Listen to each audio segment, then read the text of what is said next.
Hi, Jeff. Great to see you. Just the two of us. We can make it if we try. Just the two of us, you and I. Disclosure to the audience: Angus has had his afternoon nap, like an old git. So Jeff had to wake me up with the conversation before we got going. But now the juices are bubbling. You were saying something really interesting Well, of about course. how it's like in these last few chapters you feel that um, Steiner is resolving the problems that the existentialists like left open. I think that's what you were saying to me. It is.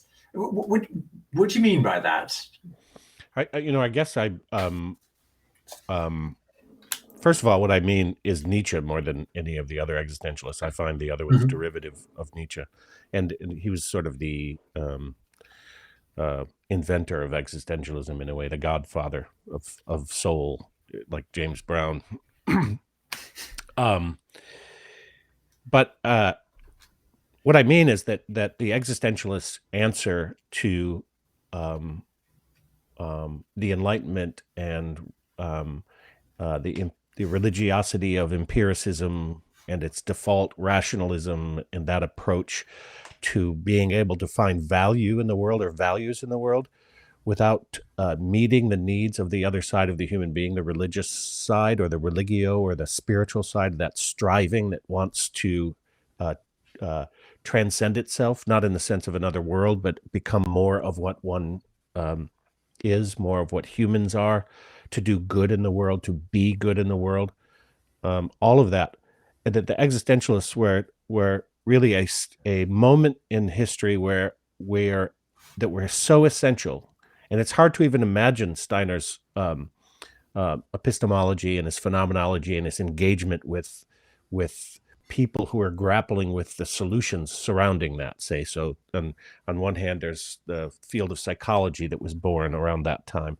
On the other hand, there was phenomenology that the Husserls and the but especially Franz Brentano, who sort of bridged the gap between the burgeoning psychology and phenomenology. And Steiner obviously was smitten with Brentano. I mean, went to his Yeah, lectures, was super engaged in reading all of his works following that. I'm sure quite disappointed where Brentano went with it, and I'm sure we'll get into more about the the the need to have a transcendental world, right? Whether it's a metaphysical real world or a spiritual world that is supernatural and operates outside this world on this world somehow. yeah. Um, um, but but the existentialists said no. Um, we Nietzsche even said, and this is what he meant by it, I'm quite sure, when he said God is dead and the rivers of blood will flow in the streets, so such that there won't be enough um there won't be enough whatever water in the world, there won't be enough effort possible to clean it up because of that. And that was his a dramatic statement about a reality that what matters is existence. And so really, like, not a model of existence, not some sort of mediocre utility as relates to just getting along in life and having, sort of as if relationships with a spiritual world because it's kind of useful or whatever. And Nietzsche said no. He laid himself down be, uh, between what's become post modernity and everything that came before, and sort of allowed himself to be stretched on the rack of that experience. Just just very touching that Steiner cared so much about what Nietzsche's work was and how moved he was. And it seems impossible that Steiner's work, which comes in then and resolves existentialism. I've always said this because it relates to Nietzsche. Like I was left with, um, I'm having an aha moment. I Mhm. was left personally at the sort of doorstep of the abyss by reading Nietzsche. and that was good. I was very encouraged. I was very like, I don't want to hear any bullshit anymore. I want the relevance of existence to matter, and that meaning was one of those things, right? Where Nietzsche didn't quite get there, right? He wasn't a nihilist himself, but he was so busy tearing everything down that there's all that was left was this abyss. But he asked questions into the abyss, say. Yeah. And they were subtle questions. They were questions that it would take a spiritual science to a phenomenology of the spirit, not a transcendent spirit, but that which is existent in the world and is creative and mysterious and it's foolish to think you could be certain about something like that. And so my experience this time of this work is that when Steiner places us back in the world, and there's no question that we are part of the world, but we're also separate from the world, and we experience that. And there's not another creature on the earth that I'm aware of, another consciousness that is actually separate from the world. And to come to terms with that in order to heal the cleave, say, was the work that Rudolf Steiner took up as probably, if I could distill his work right now, that's the way I would distill it. It worked for me, and I see it as available to humanity as the resolution of the necessary gauntlet the existentialists, particularly Nietzsche, threw down. It's interesting what you're saying there, because we haven't even really, we're skirting around chapter 14 and the final chapter at the moment still, but I'm sort of still also stuck to a certain extent in chapter 13. I might even be able to bring that up just thinking about it. I'll just bring it up on the screen for memory's sake. But when we were talking about Schopenhauer and Hartman here and their influence and their Eastern background, and one thing that I wish we had brought up last time was this, and this is linked into your existentialism, at least in my mind, is the extreme negativity or the meaninglessness of Schopenhauer's and Hartman's worldviews, and I think it's Schopenhauer particularly.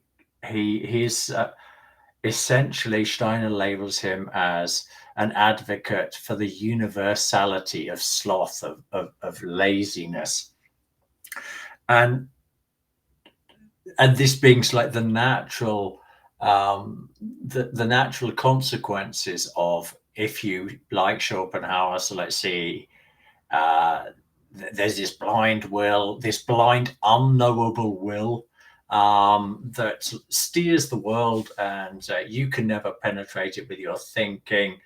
So life has no meaning.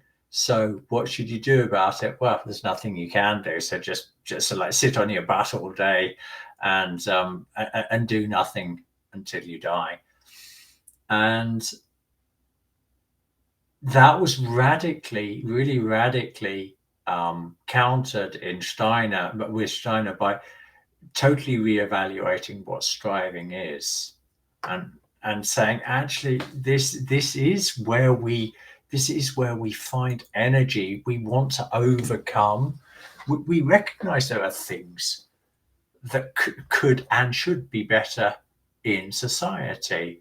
So in our institutions, in so many areas of life, and this joy of striving. Even we did talk about this. I do remember this joy of, even if I can just turn around and say, "Well, I did my best," then there's actually having to succeed isn't the most important thing. It is the feeling that I've worked towards a goal that I feel is meaningful, and it's not a meaning that somebody else has put on it.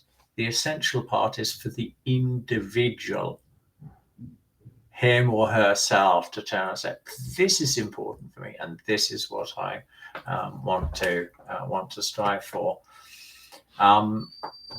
and what I'm hearing is that tying in very strongly with what you were saying about overcoming existentialism, that Steiner is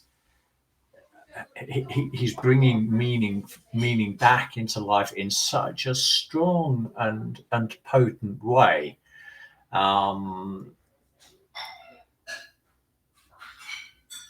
And one of the things that we touched on pre-conversation is this is you and I.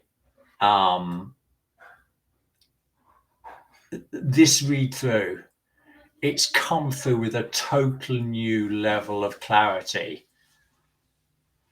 That this is human beings really are at the center of this process of moral evolution, of any type of societal movement forward, in a way where meaning becomes an obvious part of life. And there's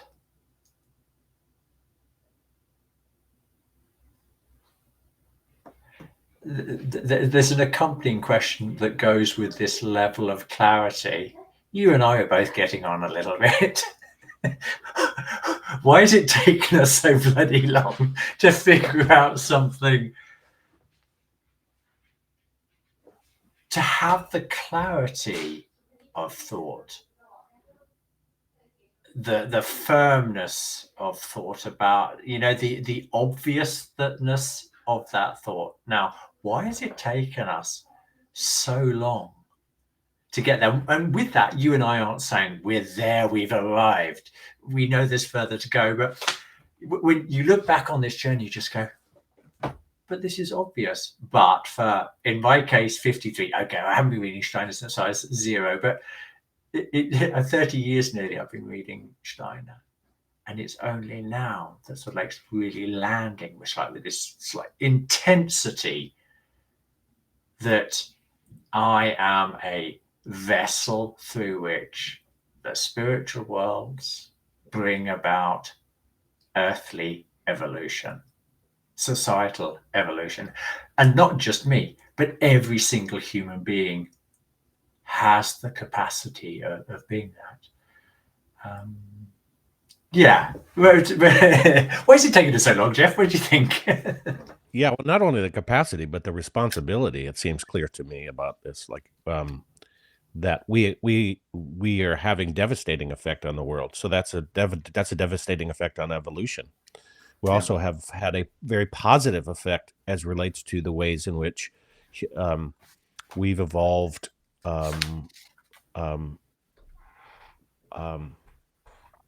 extraordinary abilities to understand the world and to raise our children in more sophisticated and developed ways, but also at the same time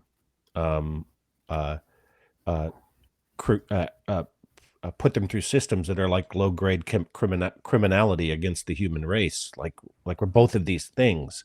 And I think for me that this idea, this monism that he tackles in this last chapter as a summation of the work as a whole, as that the world is primordially structured with goodness and meaning and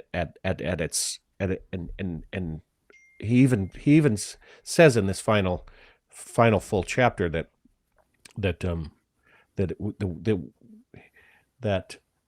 God isn't outside the world. God is the world. We're inside creation, and for me, I didn't really believe it. I think, I mean, I wanted to believe it, and so I would read the first 7 chapters with with some good book learning, right?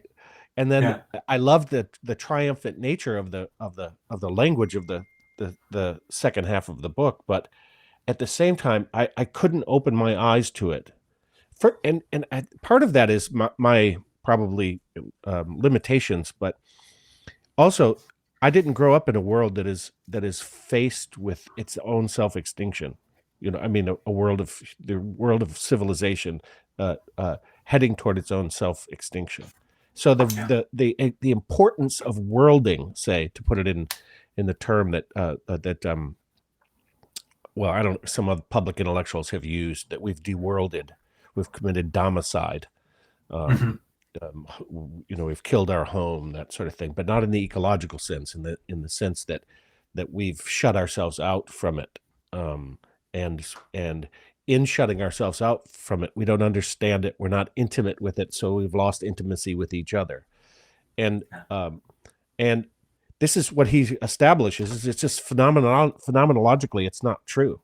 We're not separate from the world. It's just that we're our cognitive perceptual organization at this point in history, as we've evolved as a species, and species among species, meaning the individual as species, we have gone through a say dark night of the soul. We've gone through a process of separating from the world, and this work, and of course anthroposophy as a whole, I would argue, but this work really places us back in the world. It worlds us again. And until we're worlded again, until we're striving to become fully human, then the value systems of the past will be left in our rearview mirror, because they're not, that we can't revisit them, I guess is what I'm trying to say. We can't just pick up religion again and say, oh yes, well, just kidding, God's not dead, right? There is a transcendent world, and there's a lot of people doing that, right? There's a desperation for it, but the desperation is what you are touching upon, which is a desperation for meaning. And it's with meaning that we are part of the world. It's in meaning that we're part of the world, and in every other way. But that's the sort of the blossoming of the human experience, is that we are striving to understand, coming to understand, and in that tension between striving to understand and uncertainty is where value is created. So we can't go back to the monotheistic religions, and this is not the case. He even mentions it in a certain sense, and I'm not saying that he's going for a pantheism. What he's going for is a here we are-ism. Yeah, and exactly. The spiritual reality is inherent. It's dripping from our very existence, and our potential intimacy and disappointments with that failure of intimacy, and the sort of, we're just learning to crawl, to borrow a album.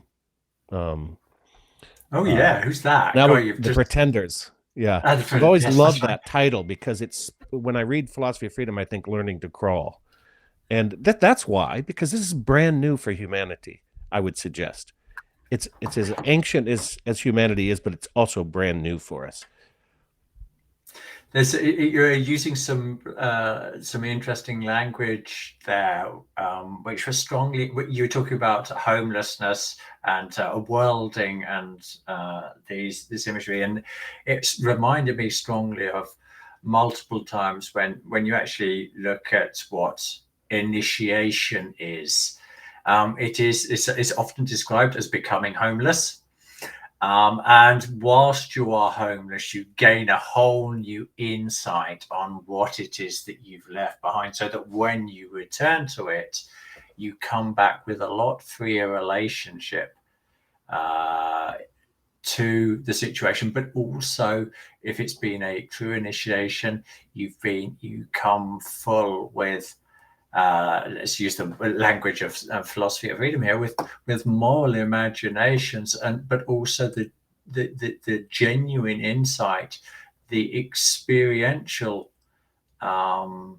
insight that I can make a difference, or I want to try and make a difference, because, as we've been saying, life has inherent meaning, and to give up on that would be, if I was to go Schopenhauerism or Nietzscheism or Hartman, then it's a negation of everything that it means to be a human.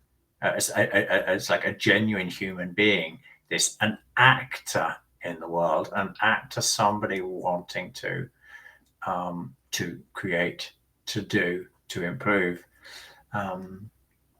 in the world. We're also really wrestling with, and I am, it's going back to the self-limitation bit.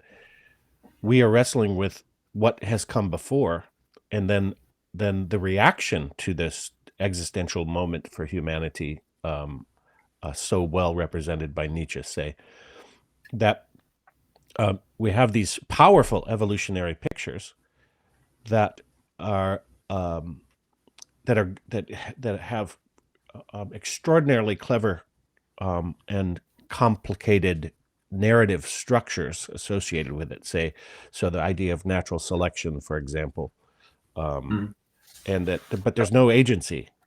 So selection is a metaphorical word. And by the way, all words are just metaphorical, and so it's a slippery slope, that, right? But it's an understandable one.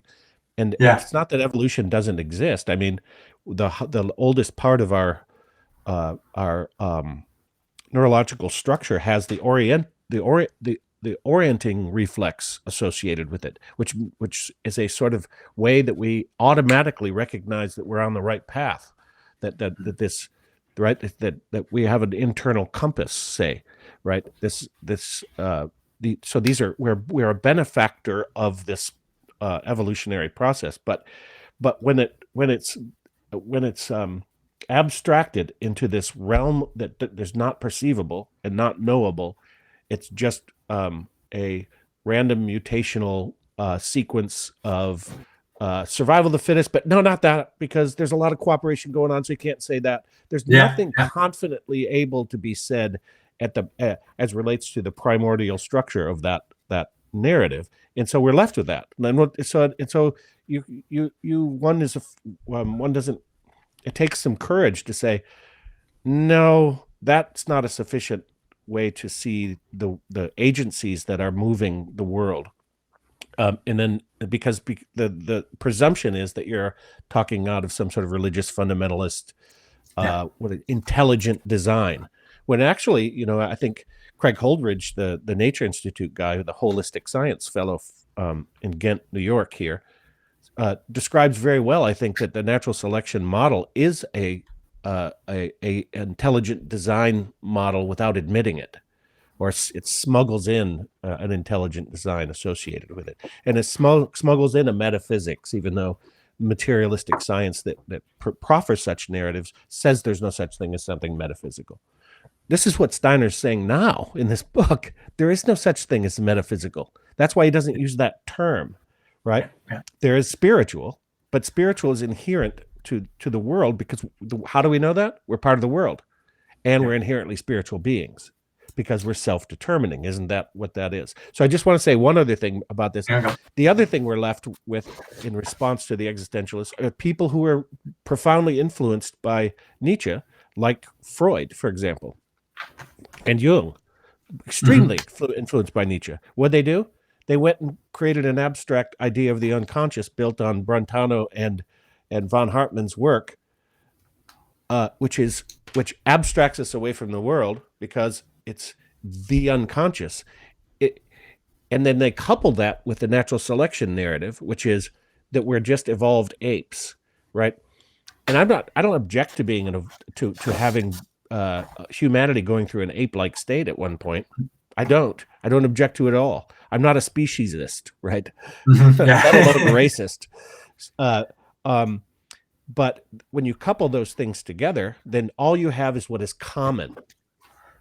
Nothing unique. There's nothing unique left over.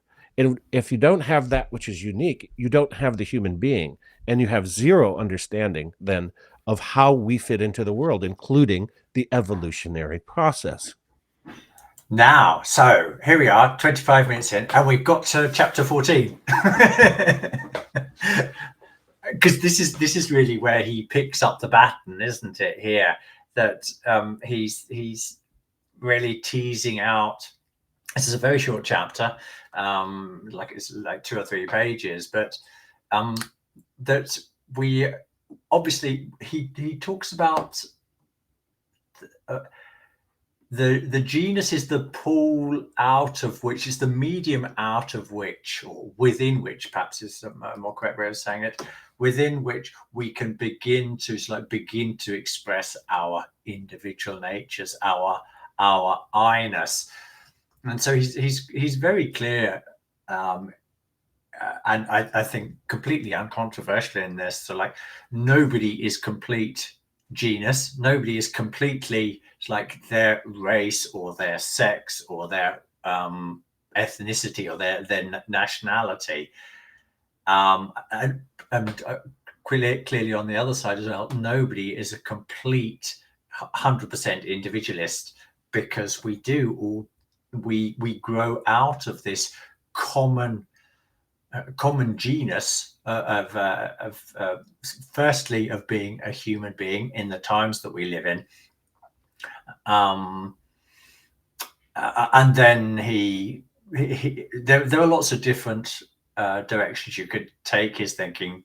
So what is a genus? He focuses specifically on, for his times, one of the most egregious, as he saw it, was the way that women were just seen as, there was no recognition, little to no recognition of any individuality in women. They were just women, and that's how they were valued. They were valued who they were because of the sex, whereas it wasn't like that for men. But I think it's the type of discussion that we can bring into the modern times, into the times that we live in, that we all grow up. I grew up in the UK. That means that I am a lot more likely to have certain characteristics than if I'd been born in, let's say, France, Spain, Italy, Germany, the US, or Japan, or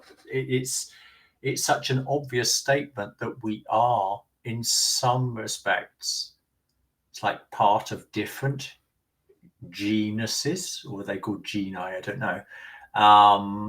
But that within those, there is obviously something that is very individual. There are certain aspects of my character that I can't trace back to me. So like just being English, or the family that I grew up in as well, because there's a gene pool there that it's like if we were playing materialist science, then the only way of explaining my difference is some sort of random, meaningless, I don't know, you probably got some confused genes going on there that in a probabilistic manner caused you to become obsessed by Steiner or something like that.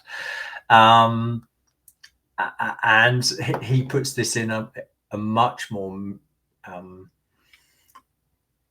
understandable context, that we are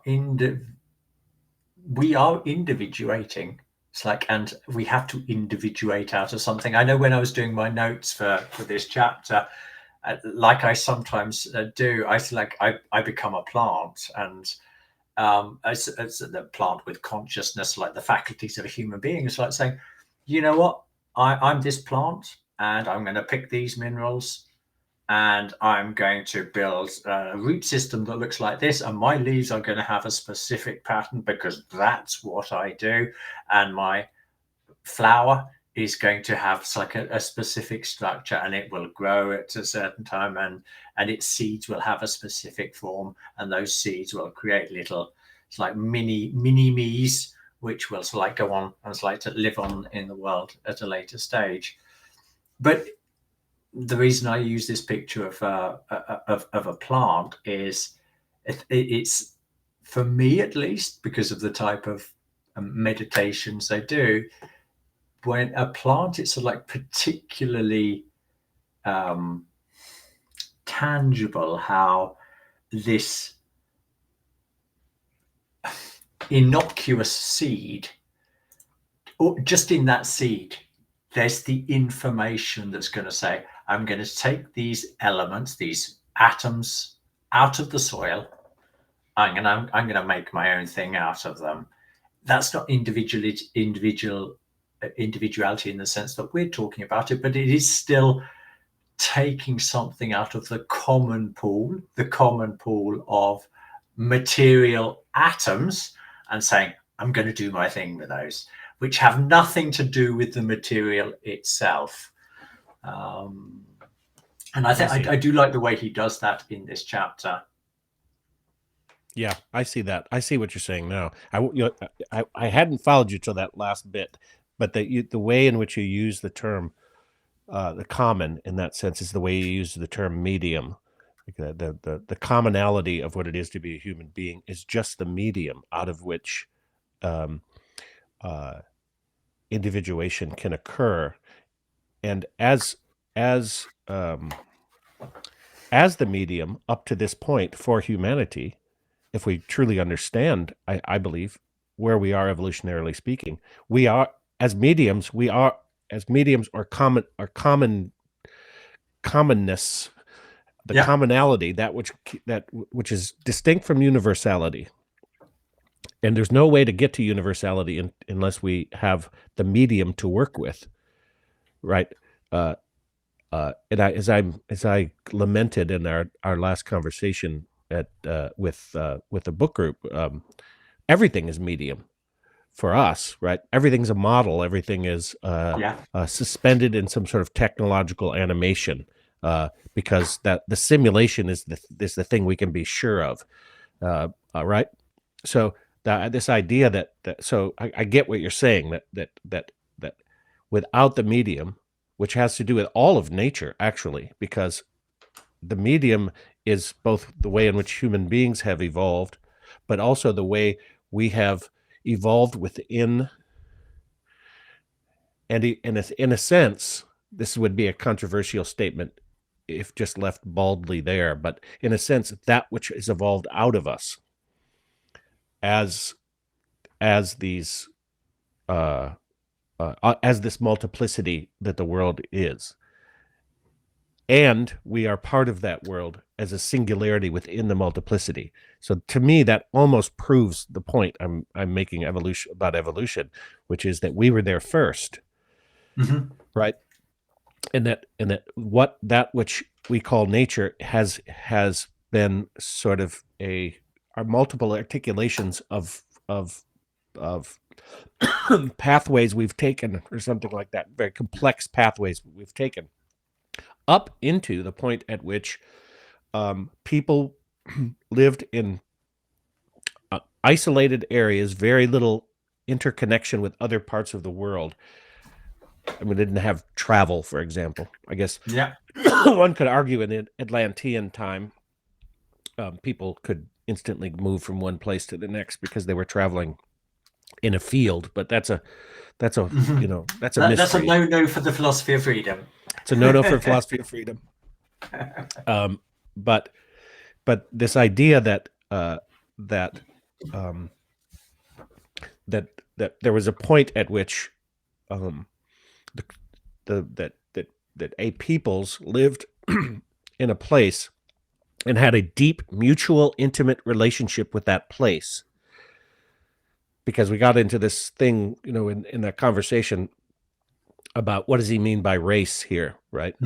The races say, well, there's no such thing as races. There's a social construct. Well, yes, no, yes, no, yes, no. Right? Like it's not a value judgment. It's a scientific claim, and it could be wrong, but it doesn't. You can't say it's racist to say there are races, right? That's a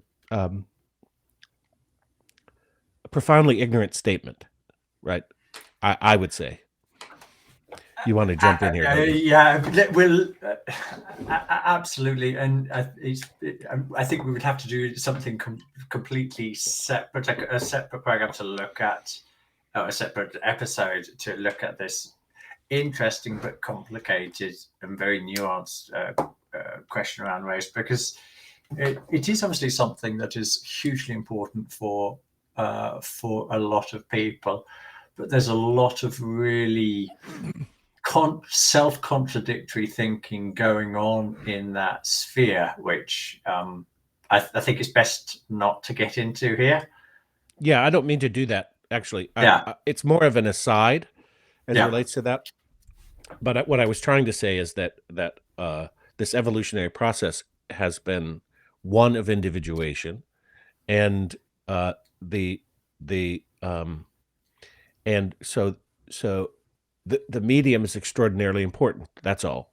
I was really just affirming what you were saying. I did veer over into that lane a little bit, and I agree. I'll risk just It to needs bring its us own scope. back to the book, because also what I'm hearing you say is exactly this, the point of departure from this book. And this is one of the strong things I see going on in chapter 15, is we're taken back to the beginning. So what we were talking about is like the genus out of which we are born, the common ground, that we are all born out of.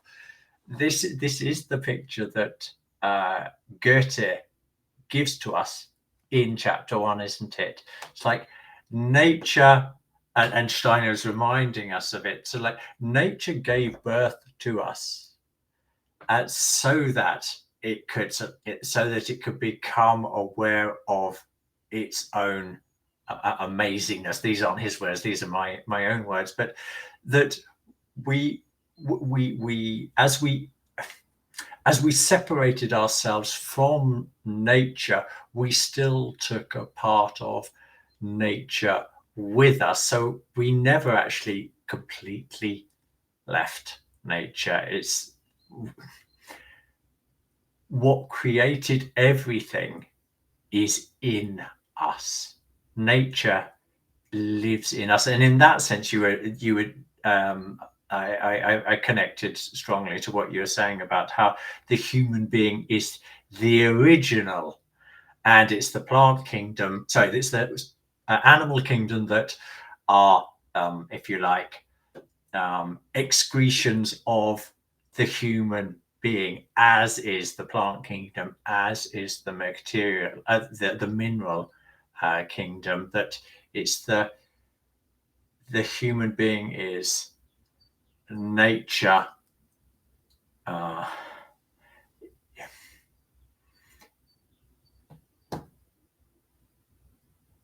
becoming conscious of itself, as it always intended to do. And we are blessed to realize how now, after reading this book for so many times, it's almost a statement of the obvious. It makes you wonder why. Yeah, why did it take us so long to feel it so intensely, to experience it so really, that it really can't be any other way? Or have we just brainwashed ourselves with this? No. What I think of when, as you were talking, is children. Mm-hmm. So I am the child that I was, and I'm the adolescent that I was, and I'm the early 20s that I was, and I'm the I am these evolutionary developmental versions of myself. I didn't leave them behind, right? Right? They are still part of me, and that is the individuation process. There's a point at which it seems, and it's often, there are nodal points, say, for children, developmentally speaking, where this Mm-hmm. is representative of or a symbolic moment, right around 12, when the world starts to become sort of black and white, Mm-hmm. right around 9 years old, when self-consciousness really starts to give you a visit that looks like the 18-year-old in a 9-year-old. It's an amazing thing to see. So in a sense, you could say the future personality that is developing is visiting the current one in the 9-year-old, and it also happens at 4, which is an interesting hormonal moment. But then there's a moment where in the early 20s, where the self-consciousness becomes so absolutely a division that only freedom, only the taking up of the way in which you've emerged out of the nature of what it is to be a human being into something sort of post nature is an experience when your perceptions are the thing that you believe exists as reality. Then the world is an illusion, right? And this is interesting because this takes us back to Schopenhauer and von Hartman, because they were trying to answer this existential question. Everybody at this time was trying to answer this existential question. They were just effing wrong.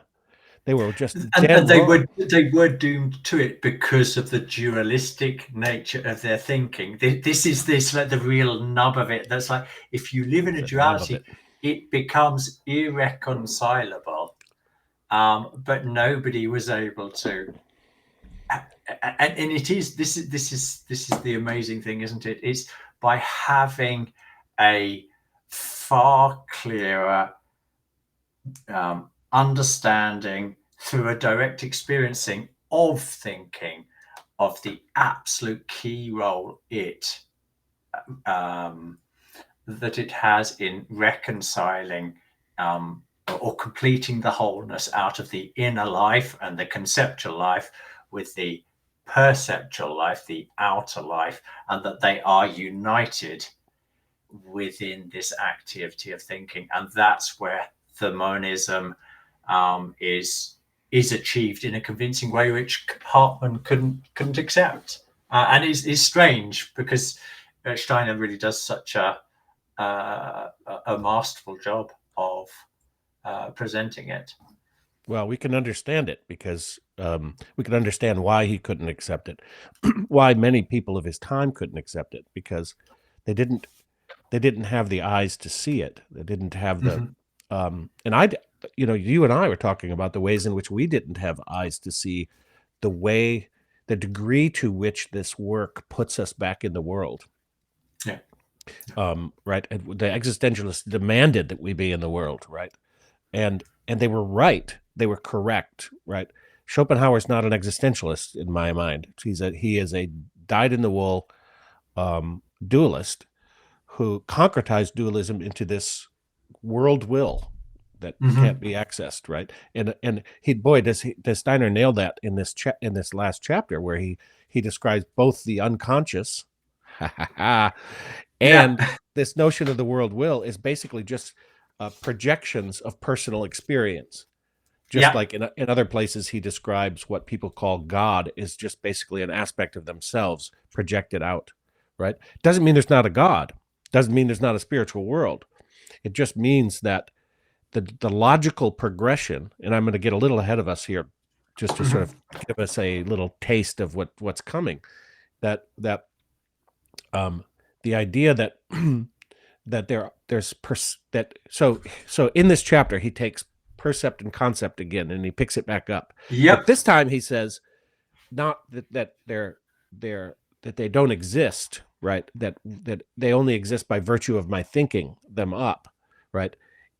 He gives them even more reality as separate experiences that operationally are brought back together by intuitive thinking, which brings us back into the world, and then this sets the table for him. Well, then as he describes the way in which we embrace both, he talks about a concept without a percept is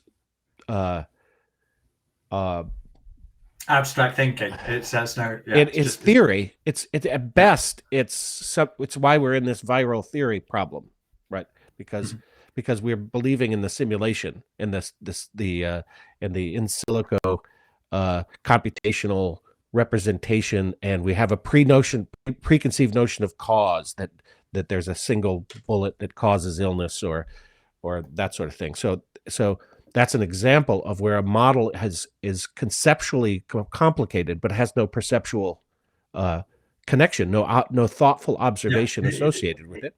And then on the other side, percepts without concepts are what children face when you give them a barrage of perceptual imagery without they being able to figure out the patterning, without their maturity, the emotional and intellectual maturity to figure out the patterning that's going on. We overrun their sensory experience, and he says, when at the end of this chapter, that the importance of the percept is that that there are there's perception that don't depend on the coarse The material embodiment. Yeah. Right. The material the material experience of percepts. In other words, they don't depend on the sense organs that we think of as sense organs. There's what Kreinbuhl calls or refers to, pulls from Kant and says, you failed at showing this, but that doesn't mean it doesn't exist. That there's such a thing as spiritual perception, right? And he calls it it's called causa noumena, or the causa noumenon, and so Steiner lays the table here for by using reality as opposed to model and theory, getting to the phenomenal state that is the exceptional state of spiritual perception. Yeah. And the other important thing that he's, like you're saying, he's reminding us of in this chapter, you talked about how concepts are intuited, how we intuit them. They are these gifts out of this exceptional state, or what can be discovered in the exceptional state, if I can put it like that. But also the moral imaginations, they are also something that are created within us, which then become manifest in the outside world. And you've got this continuity of flow, this interchange between the inner life and the outer life, this where meaning really does become a living experience, as opposed to this, something taken from the beyond, God, will, unconscious, or whatever, that we plaster onto reality. It's no. I've experienced it from the inside, and I see how it manifests. And it's not just I see it in my life, but I see that anything that any society, that any artist has ever produced also travels this same path. There are these moral imaginations in people that want to bring something about in society, but those are first born in the minds of human beings. There's no law of nature that says that the Roman civilization had to come into being, or that whatever civilization we look at, or even whatever technological wonder gadget we can think of, there is no law of nature that says they have to come into being. Everything is a manifestation of something that has lived first in a human being. And there you really get this center, there's a motor, a generative action, full of life, that becomes the complete opposite of the deadness and the abstractness and the meaninglessness of Schopenhauer and Hartman. I love that you brought in interiority and exteriority into this, because it's super helpful to think about in terms of the phenomenological reality of interiority and the individualization process as an interiorizing. So I want to say one thing is that we talked about this with Riddles of Philosophy. There seems to be an involution going on in the evolutionary process, and then also an exvolution going on, that we're not transcending our body, we're transcending our limitations. Yeah, let's say that within the whole world, not out of the world, but within the whole world. and we're becoming more and more incarnated into our psychophysiological framework. I hope so. I mean, we could get locked away without a soul in a physical body, and then we're in trouble, right? But the soul is what we call the interiority. So there's an ensoulment process going on that is so crucial. And so I want to share this because I had an amazing experience at the Waldorf School, and I've been thinking about this quite a bit recently because I've got a 12-year-old who's burgeoning on, adolescence, and um, they have this. I didn't realize to what extent they do this, but their curriculum is, in a sense, in the early childhood. So they have a 7-year cycle as relates to the development of the child, in fact, Steiner refers to Haeckel in this case and suggests that ontogeny recapitulates phylogeny. And so the education is based on the evolution of humanity and the evolution of consciousness. That's a powerful thing in and of itself. An aside. So this whole education for the early years is meant to provide a sort of womb, and a sort of a structure that's exterior to the child. That but then they get into the upper grades and they start to differentiate themselves, say. Yeah.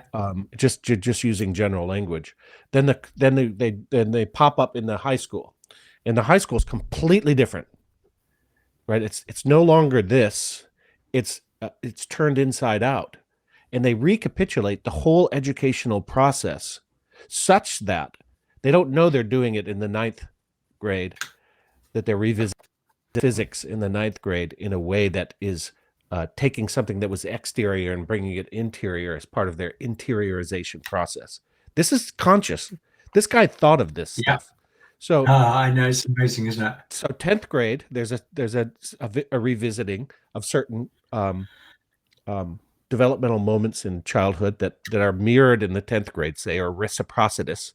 This also goes to this notion of the future drawing the present forward. But then in the 12th grade, they actually recapitulate the whole developmental process through the curriculum and through observation. So the 12th graders are in early childhood classes helping out, and they're being incorporated into it, and they get to learn also what the existential relevance of the philosophy is that underlies this developmental program. So they're doing a meta education move, right? They're doing it like it's just the most beautiful thing. And I was thinking of that because there's this interiority turning into the exteriority, and they're going back into this. It's the other way around. In high school, this exterior process held by the adults is gradually becoming like the skin of the child, that then sort of passes a moment and goes interior in this involutionary process of taking up one's freedom in a way that has to do with taking up one's development. You're talking about the passing of the baton. That's the moment when the teachers just go, they back off, right? And then they watch them go, oh my God, that's why you did this in 6th grade with us? I can't believe it. The wonder just goes anew. There's awe and reverence for the process of one's own life in relationship to life itself, to all of the rest of nature and community and the community of themselves. This is one of the things, stepping outside of the philosophy of freedom for a moment here. This is one of there are so many ways in which the anthroposophical readings are so enriching for the soul. But one of the ones that I often think about is how I feel connected with the whole of history. I love reading about ancient Greece. I love reading about ancient Egypt. It's like the processes they were solving. the individuation problem. It's like a lot earlier stages, but they were laying the groundwork so that individuation could happen. And this, to going back and working through these phases, so in the context that Steiner puts us in the world, instead of those being distant events which sort of like in some type of abstract way sort of like affect me now, because if the Greeks hadn't invented this, that and the others, and the Romans hadn't done this, that and the other, then this wouldn't have happened. It becomes a lot more concrete. No, this was an evolution that allowed the next step to happen, the next step, and all of these steps that were created or worked through by these individual civilizations. Those civilizations were also made up by individual human beings who were also not consciously like we are trying to work towards now, but they were being inspired with moral imaginations. They were being, the intuitions were also working through them in far less conscious ways. And in that sense, just at that level, we are identical with them. And it's this ability to, this wholeness that the philosophy of freedom creates towards life. It reflects itself in so many different ways. There's one point we haven't actually covered. This is still from chapter 14, which I thought was it's a nice provocative statement that Steiner says: every person is a problem.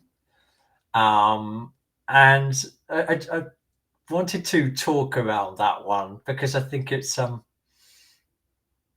it also reflects the reality of what it means as we continue to individuate what Steiner is telling us. And it's not what Steiner is telling us, it's what, now that we understand these processes by which we are individuating, it becomes a statement of the obvious as more and more individuals individuate themselves out of that the common strata, the common ground.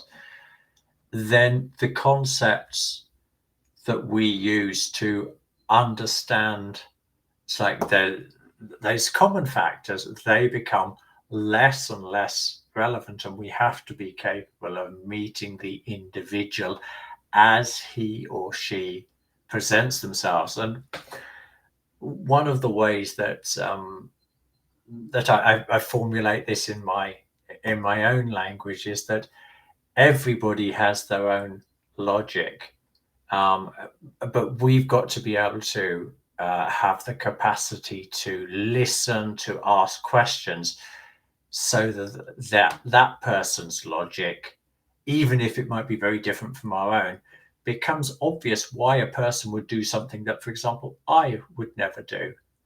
That seeing the world through another person's eyes, you realize that everybody is working according to their own logic, and some of that is a lot more based in the genus, in the common strata. But as we become more individualized, then we have to get rid of that thinking that, okay, this is a man, therefore he acts like that. This is a woman, therefore she acts like that. This is a whatever. That thinking has no place in a society or in societies that are individuating. So every person is a problem. I link it strongly with this idea that every human being becomes this spiritual mystery. How did he or she turn up like they did? What are these moral imaginations working in them? What is the conceptual life that works in them that makes the things that they do obvious for them to do, but from perhaps somebody looking from the outside that doesn't have that framework, just goes, I don't understand. I can't understand what's going on there.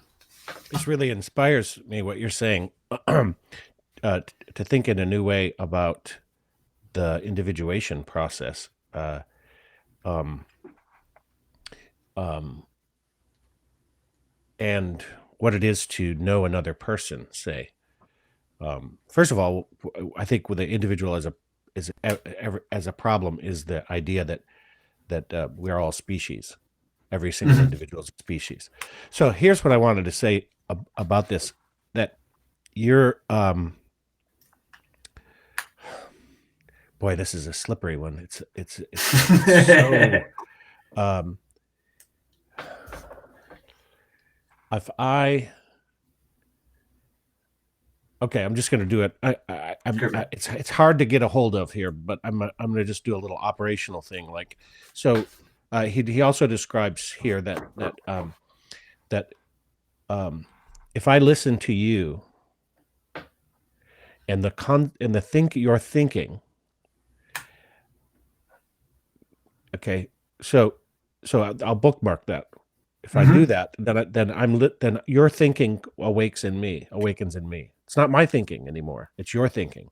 And it's our thinking, because thinking is a universal process.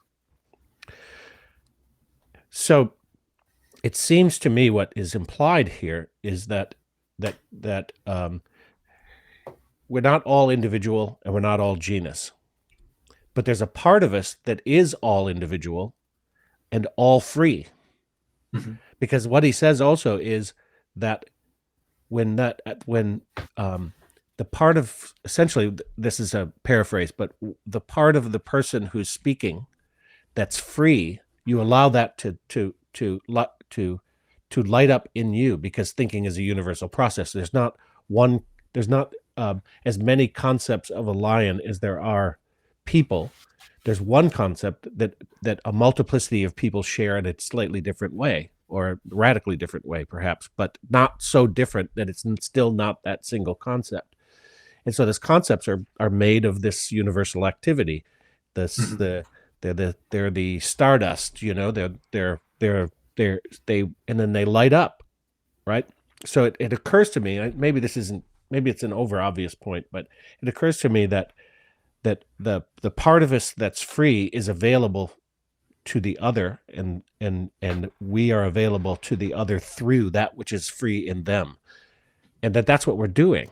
This is what we're doing in this conversation, right? So that's why new ideas light up, because I just thought your thoughts, right? I just thought what you were thinking, and because I'm a vessel, I'm a medium for it, and if we weren't mediums, we couldn't do that, right? And so that gives a new picture to me of the way in which our whole organization has to be the thing that's being transformed into that which is becoming free, Yeah. not just the part that touches down as free, or as free in this evolutionary moment for humanity, but this is truly an incarnative process. I'm glad you went down that slippery slope, because I don't think you've slipped up at all. But you've set a really interesting ball rolling. There's a couple of thoughts coming to mind to build on what you're saying. Is essentially what you're saying. Sorry, now I shouldn't boil it down to that.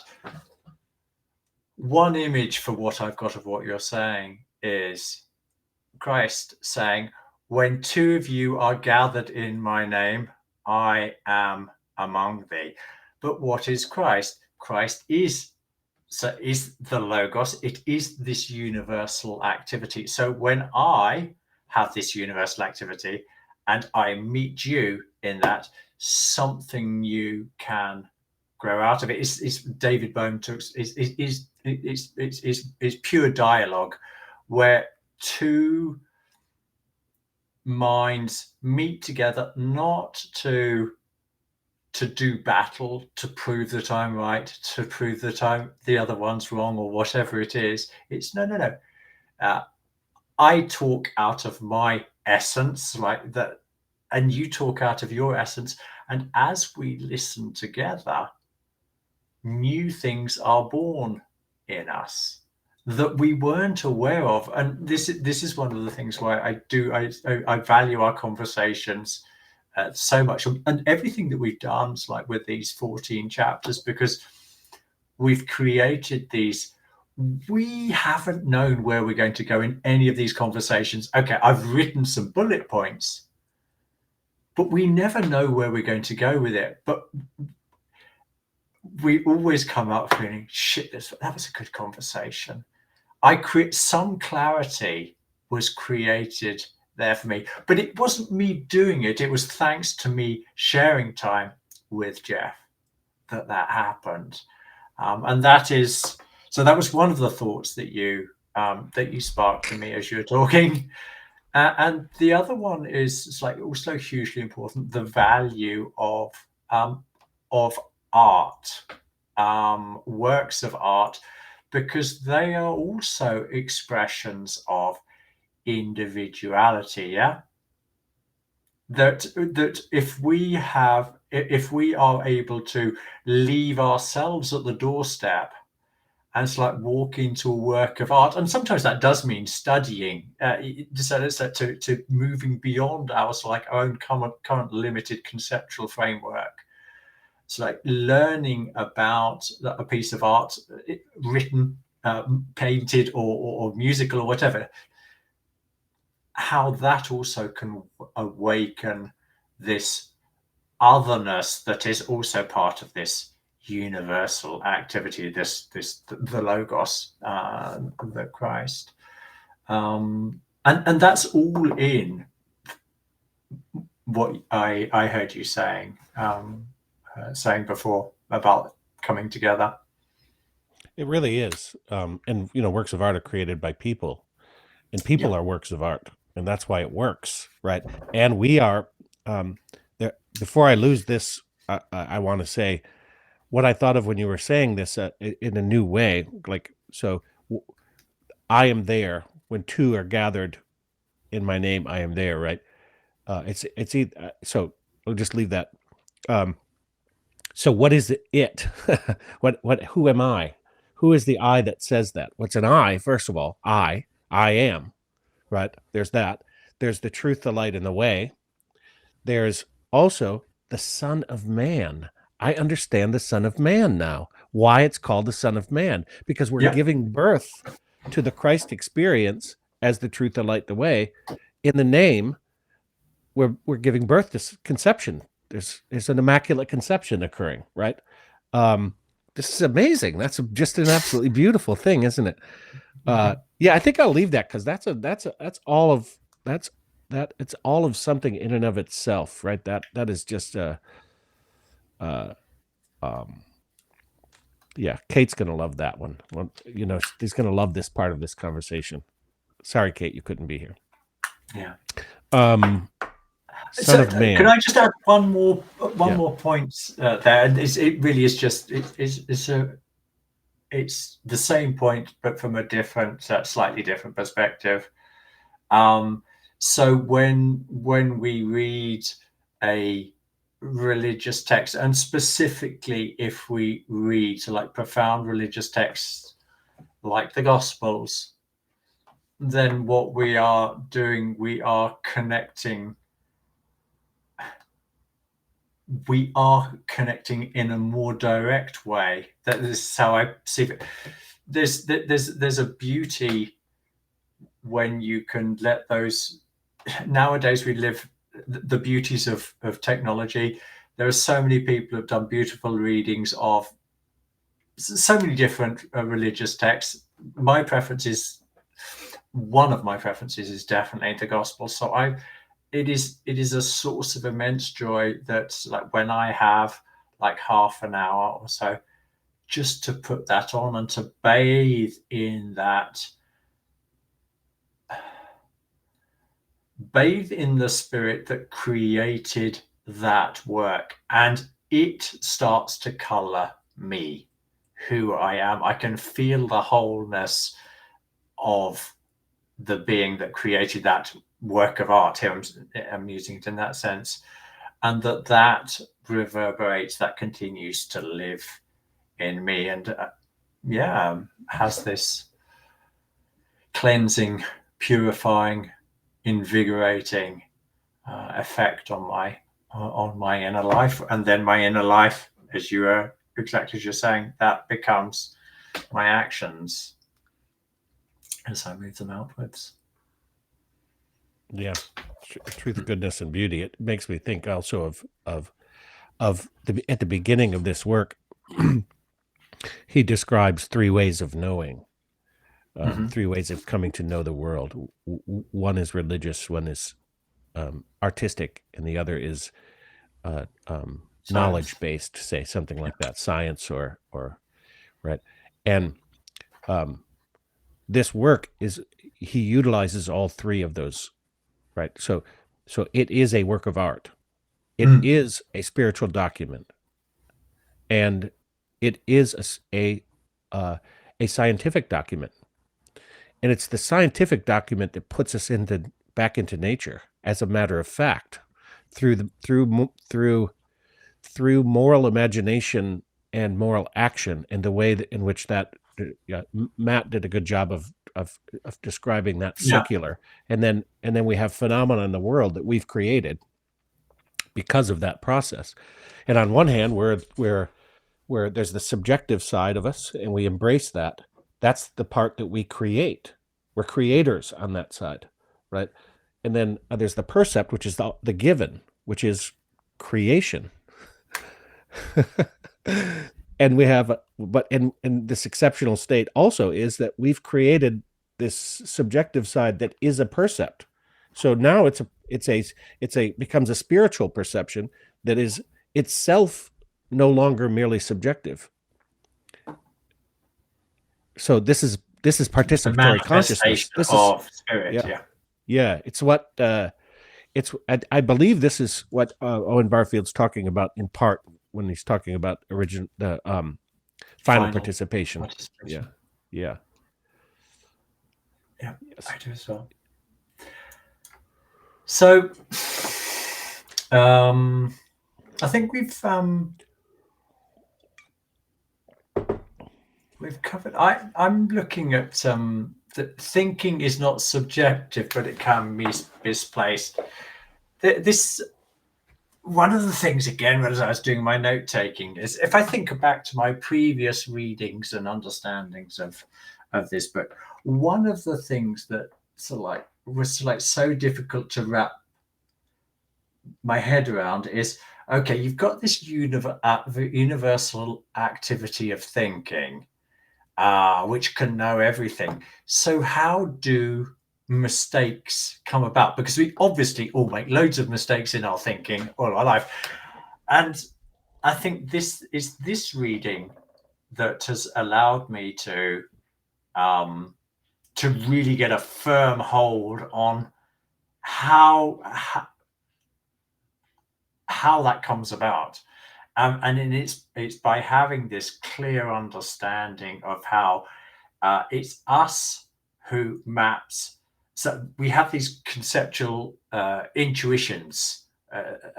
We have these intuitions of concepts, but it is actually us who maps them on to the world. And in that sense, it's that creative act that we're doing there. And I just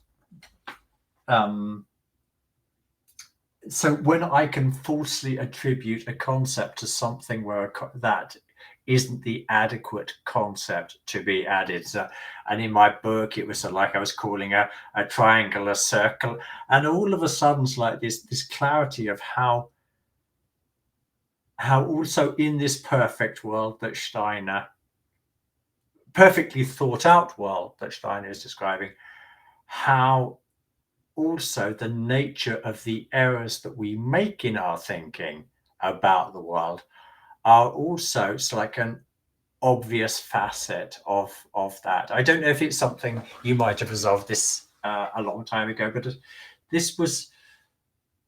it struck me with particular clarity this time, that I really feel that now I've got a total handle on it, and it isn't there. So like in the background, a little bit like you were describing earlier, a situation that I also recognized, that I read when I've read this multiple times in the past, I often read the first 7 chapters really intensely and tended to like just to blast through the last 7 chapters.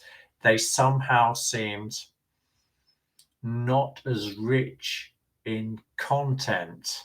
I obviously I don't think that now, but I just blasted through because I thought the hard work was in the first bit, and that has also. So I'm using that as an analogy to say how like growth has happened on several levels now. It's like a really more complete understanding of why on earth he brings in us back to concepts and percepts in chapter 14 and the consequences of monism, because it is the building block of how we know the world. It's the building block of everything we do, and the greater our clarity of thinking on this area, the more these conclusions that he arrives at the end of the philosophy of freedom become truths that we experience through our own capacity to think, rather than something that we've been told is the way things are. So it moves in a fundamentally different direction from somebody who just reads anthroposophy, where everything has to be taken as an article of faith, because we don't have that direct, we don't have that capacity to do spiritual science in the way Steiner says, because we aren't clairvoyant to the same extent he has. So we just have to take it as suspend disbelief, I think we could say, and say, does this make logical sense? This is the schooling. But we don't even have to do that when we're approaching the philosophy of freedom. Everything is out of my own experience, and the clearer that experience becomes, the more real and firm and solid those conclusions like can live in me and become this generative force. I don't know if that sparks off any thoughts in. It does, yes. I have given this idea of if thinking is universal activity, and you can't say it's right or wrong, because it just is. It's like it's right. But we can be wrong. We can be mistaken. And so I'd like to explore that a little bit, because we know when we're wrong, for one thing, right? Not always. Not while we're being wrong. No. But when a note is hit,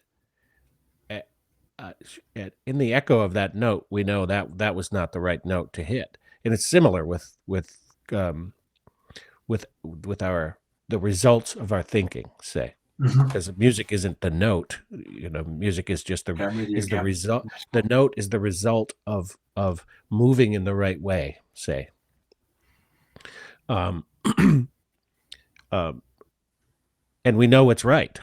So there's something inherent to our so like the orienting reflex, for example. We know when it's not, something is off. So there's that part of it. And then also the other side of that is we're wrong, we're mistaken, or we're deluded, or there's an illusion when we think that the concept is the thing, but the concept's lost relationship to the percept. So you don't have the reality if the concept and the percept aren't connected. So you no longer have thinking. You have a conclusion that you misperceived as the answer. And to me, that's where being wrong is, not in thinking. You don't have wrong thinking. You don't have, right? Right. You have dysfunctional processes that have physiological ties to illness in relationship to thinking, but that doesn't mean thinking is the thing that's why it's a challenge, right? That's why one has to love thine enemy. One has to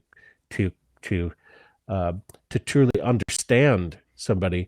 You have to find that part of them, no matter how constricted or restricted in their soul life they are, or ignorant or ideologically captured, or they're still human beings. They still think. There's still an element of thinking in them. So you have to let that part of you wake up in you as a free deed to truly understand, even if they don't understand themselves. And that applies to me, in intimate relationships. There's a lot of misunderstandings that happen because what we're doing isn't thinking. Well, it's this universal activity that's working in all of us is having its own individual imprints, and they are all. This is the mental concepts issue, isn't it? We have different representations, or more or less complete ideas of what that concept, its applicability in the world, and so is the universal activity of thinking can never be wrong, but it's the purity with which it shines into us as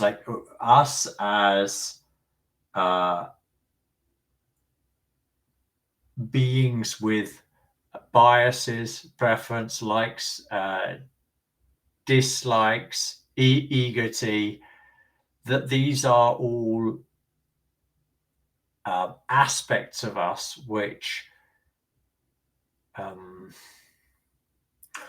compromise. It's like the absolute truth of in the universal activity of thinking, and therefore, so all these strange things in religion about the importance of purifying, and so not sinning, and all of these type of things, which feel very very foreign to a modern, to I would say most modern thinkers, if they don't have any religious background. It becomes also an obvious. I'm not purifying my soul because a priest tells me to do it. I'm doing it because I realize directly how my own biases, my own preference actually distort the truth that can come through this universal activity of thinking.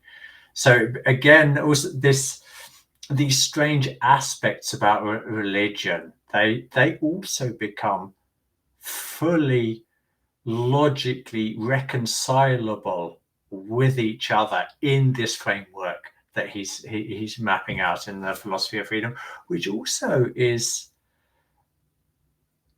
it's breathtaking that by going into this exceptional state, thinking about thinking, really beginning to understand it in a far deeper way. We've had this conversation about the exceptional state. It's not like it's something we don't ever do. It's just we don't do it enough. We do think about thinking. When I say I'm thinking about a table, he talks about it in chapter 3. That is thinking about thinking in a very superficial way. But this is what we've been doing in these 15 chapters, is really coming to terms with what is this activity that lives in us? How does it work in us? How does it move through us and then out into our life of actions, out into society? Yeah. So, yeah, sorry, I'm just... No, that's beautiful. I'm also struck by, at the beginning of our conversation, we were talking about success, before we came on air, about what we deem as success, right? And so there's all sorts of feelings. So what we're talking about is a succession, a process out of which we become more and more vessels, the vessels themselves are becoming more and more transformed by this free activity, say. Yeah. And we need each other to do it, and then we talked a little bit about the way in which the sort of modern conception of things, because what we're saying is obvious, right? And it's simple, but it's complex, and it's not easy to get to, and but it's absolutely filled with joy. And speaking of going wrong, our society is batshit crazy in relationship to a sort of religiosity for bad ideas. Like, it's amazing, and they're all like indications of what the truth is. Like, yes, I'm a medium that has bias. Is implicit bias a matter of fact that's absolute to human nature? No, that is a bad religious idea. That's an exoteric idea that's being held onto with some sort of religiosity, right? There's is sort of political pamphleteering with clever drawings art? No, no, it's propaganda. It's ideological peddling in a kind of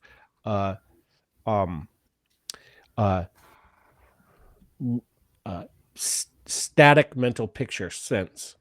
So in a way, the mental picture, so we're agreeing and disagreeing about our mental picture argument, coming back full circle here, is the mental picture has to give way to a fluid moral imagination. And the moral imagination is connected with reality, the perceptual side, and the novel nature out of which we're participating in the evolution of that reality. Again, this is the orienting reflex, which is evolved into intuition, say, something like that. That's what lit up there for me. And always, to keep my eye on the ball, I have to say, we've got bad science, we've got bad politics, we've got all because rather than taking up this very simple, most beautiful process that is so difficult to do and runs so counter to the way in which we responded to the existentialist moment, that we developed all of these sort of frameworks for not having to deal with the deep intimacy and messiness with the natural world and the nature of what it is to be a human being with other human beings. And the word psychosis is like screaming itself in my head, and it's like, what does a human being do to recover its spiritual reality when, how can I frame this? In some of Steiner's lectures, he talks about it in psychology. There's this intriguing story of how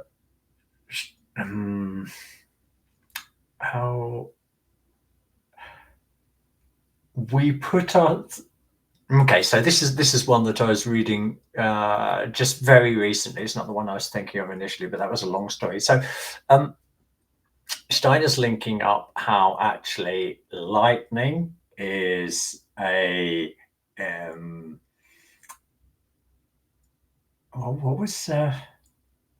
there's a story that Thomas Aquinas, his younger sister, was killed by a bolt of lightning, and Steiner writes about this, and he also says, but this was actually so that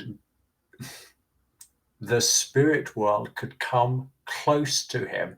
A bolt of lightning quite literally had to come close to him. He brings it down to this level. And there are lots of similar stories in Steiner about how we will put ourselves in difficult situations if that is what is required for us to take the next step forward. And in other lectures, he's talked about how if a person, let's say for whatever reasons, they need to lie down in hospital for a month or so, what they'll do is they won't know this consciously, but there'll be a roof tile that's loose on this roof, and they'll wait that super intelligent part of their being will know exactly when that roof tile's going to fall, and they'll park their head underneath that roof tile so it hits them on the head so they can spend that month in hospital. And there are other stories that that he tells, though that one was just made up, but there are other factual stories that he talks about where very similar processes that we put ourselves into difficult situations so that we can move forward in our own development. And this is where I come back to this word of psychosis, and the psychosis that this world, not just to like parts of the world, but practically the whole world has been undergoing the last 2-3 years. It has driven itself to this crisis, and it seems that things will continue to get worse because of the exact reasons you were talking about there earlier.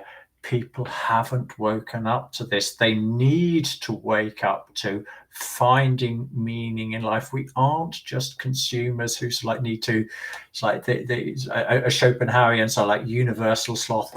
The meaning of life is to go on holiday and to eat in nice restaurants and to watch television. Life is far more than that, but a lot of people need to have something that shakes them so fundamentally that they begin to re-evaluate questions, like these basic questions about life, which is what this book helps us to do.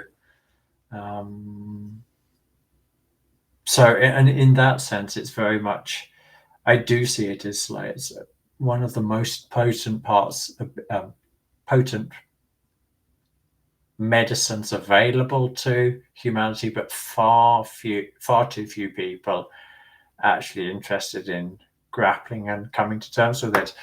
And at the same time, I have a certain amount of sympathy. I mean, I've read it, I don't know how many times.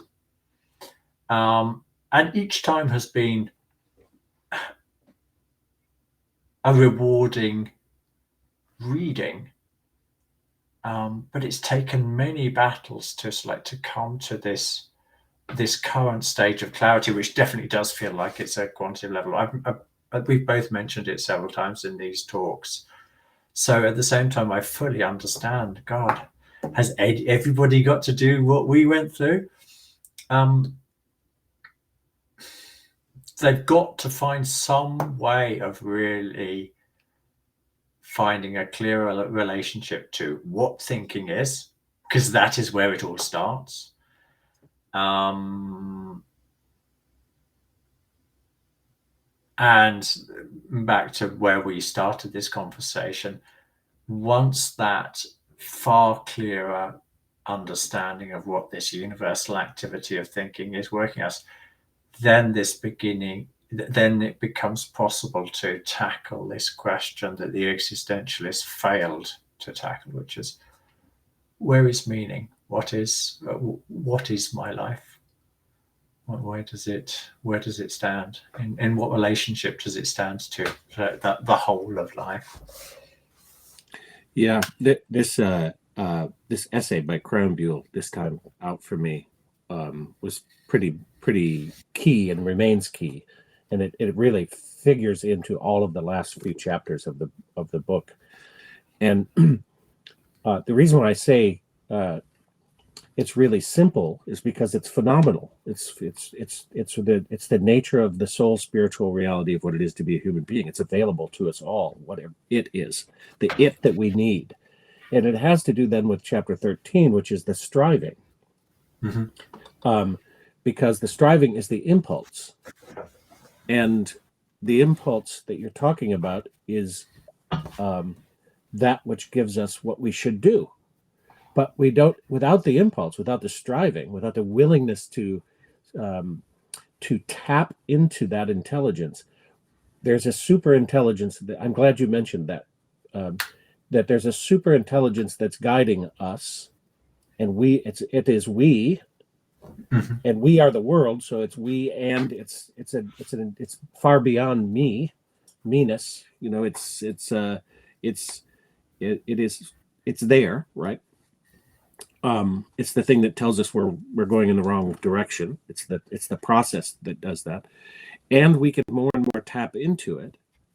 And I also have sympathy for people right now.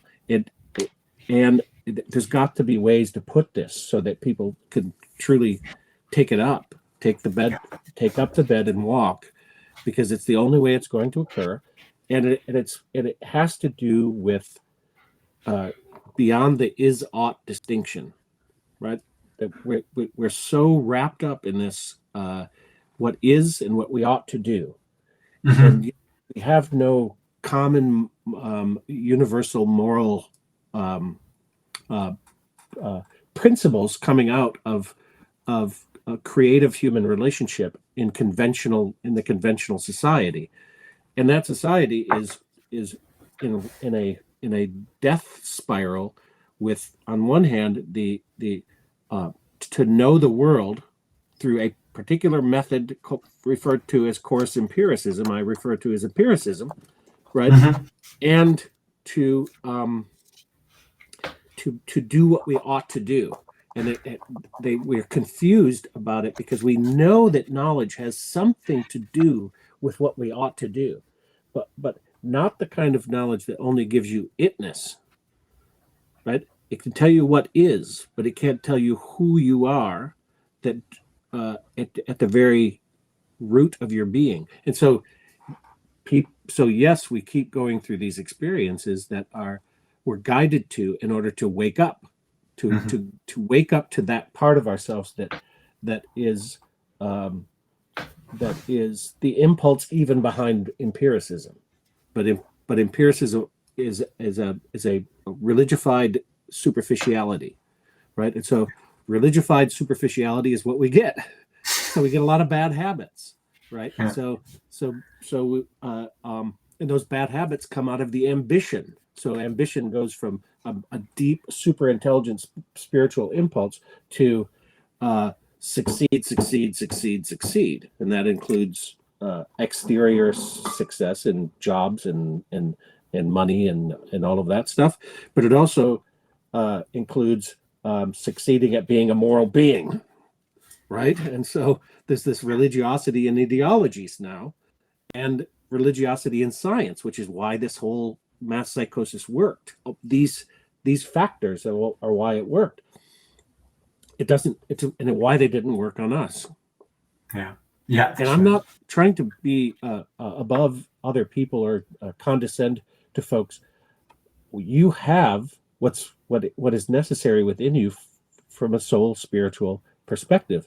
And if you take the bed up and walk, that bed will also become spiritualized. That's your body that you're carrying around. Yeah.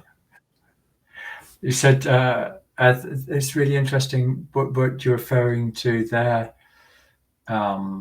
This inner certainty, because this is the first promise that Steiner makes, or really in the philosophy of freedom, isn't it? Creating that region of soul. And there's another little light that's gone off here, and this is something that's bugged me for ages, for many years, and I think really it should worry. It should be an interesting question for anybody who's interested in learning. Let's say we've battled with calculus or another language or the philosophy of freedom. We'll come back to that. But anything we've battled with, we might have had to battle with years before we create clarity in our thinking. And then it is difficult to understand, why was that so difficult? Isn't it? So like, why was it so difficult? It's so obvious. But also here, this is what happens in this book, that you begin to understand that your inability to, we'll stick with the calculus, okay, maths, an inability to understand calculus is because your concepts still aren't as clear as they need to be. And that's true for any other realm. So taking that back to why I've struggled with philosophy of freedom and why I feel it's like a quantitative leap this time, it is because it's like the concepts have become a lot clearer in their context, in their contours within me, and as they become clearer within my own conceptual life, I am able to recognize them in the book. And what is true for maths there is also true for the philosophy of freedom.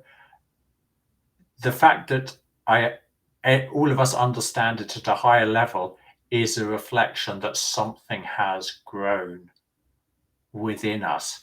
And that's where we come back to this thing that we've talked about also before, is why have we failed to grasp it? We have to be honest with ourselves. It's like our conceptual life didn't have like the clear contours that it has gained in this reading, and this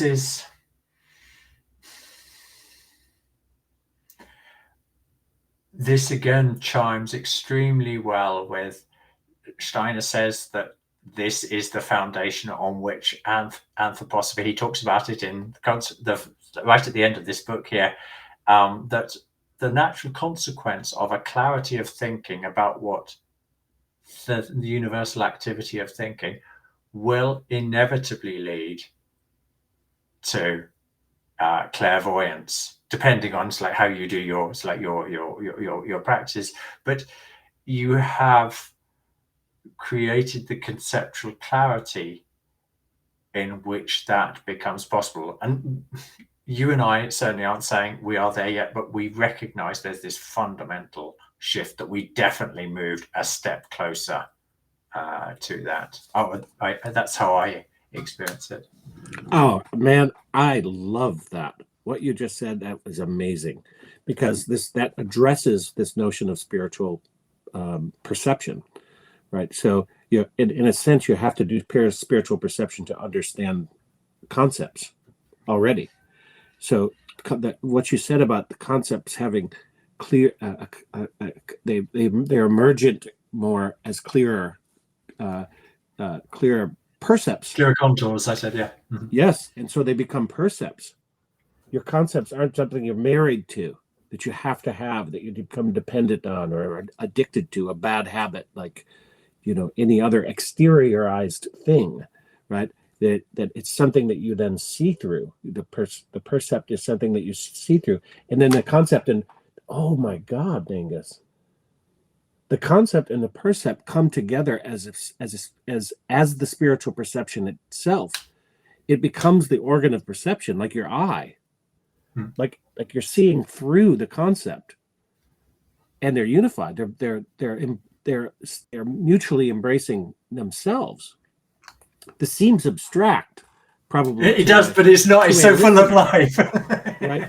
But it's not, and it's not because there is a conceptual world that is a living world in and of itself that is available to us, and we share it because it's the medium through which we swim, right?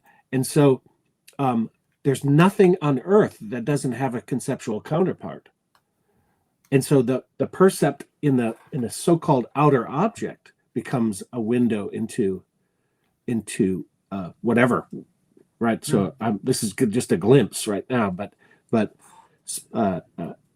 this is why this takes us to the doorstep of super sensible, say, which doesn't mean metaphysical. It just means that it's a sensory. Matt talks about the Whiteheadian organs without organs, or a body without organs, or something like that. And Lorenzo was trying to get to this, like, where's the interiority? Where's the body that's going to be perceiving? And I was thinking about this listening to I think it was Jordan Peterson talking about AI and the ways in which until there was a process of creating a body for artificial intelligence, it couldn't simulate perceiving, right? It could only do algorithmic aggregation. But as soon as there is given a body, so this is important, right? So this is the importance then of spiritual bodies, right? Well, and they're there phenomenologically. They're there, right? So we have a soul, like it or not, David. We have a soul. You know, I'd rather not have one myself. I'd just rather be a spiritual being floating about. Even my physical body's a nuisance sometimes, but we have a soul, and that soul is a body in and of itself. It's just not the body that we think of from a coarse empirical sense. God, that's good. Good job. Should we wrap it up there? Yeah. Oh, you just went quiet. It looked like you wanted to say something, but you went.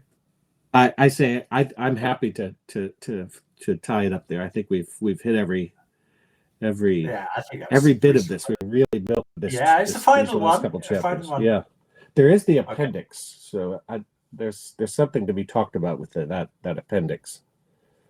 Okay. Well, I'll press end. All right.